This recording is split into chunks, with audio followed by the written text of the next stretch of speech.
शरद पवार यांच्या राष्ट्रवादी काँग्रेस पक्षाच्या विलिनीकरणाबाबत लोहा कंधार मतदारसंघाचे आमदार प्रताप पाटील चिखलीकर यांनी एक अत्यंत महत्त्वाचं वक्तव्य केलंय। शरद पवार यांच्या राष्ट्रवादीला विलिनीकरण व्हावं असं वाटत असेल तर त्यांना उपमुख्यमंत्री सुनेत्रा पवार यांचं नेतृत्व मान्य करावं लागेल असं चिखलीकर यांनी म्हटलंय।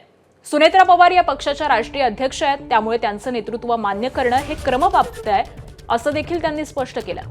सुनेत्रा पवार त्यांचं नेतृत्व मान्य करून हे विलिनीकरण व्हावं आणि ज्येष्ठ नेते शरद पवार यांनी यासाठी मोठ्या मनानं मान्यता द्यावी असं मत लोहा कंधारचे आमदार प्रताप पाटील चिखलीकर यांनी व्यक्त केलंय।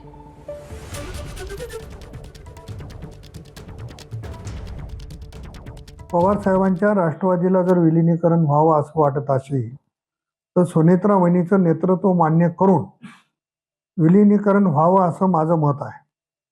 जोपर्यंत आता सुनेत्रा वहिनी ह्या राष्ट्रीय अध्यक्ष म्हणून निवडलेले आहे तेव्हा त्यांचं नेतृत्व हे पर्यायाने सगळ्यांना मान्य करणं क्रमप्राप्त झालेलं आहे, तेव्हा त्यांचं नेतृत्व मान्य करूनच विलिनीकरण व्हावं आणि शरद पवार साहेबांनी मोठ्या मनाने या विलिनीकरणाला मान्यता द्यावी असे माझं वैयक्तिक मत आहे। एबीपी माझा, उघडा डोळे बघा नीट।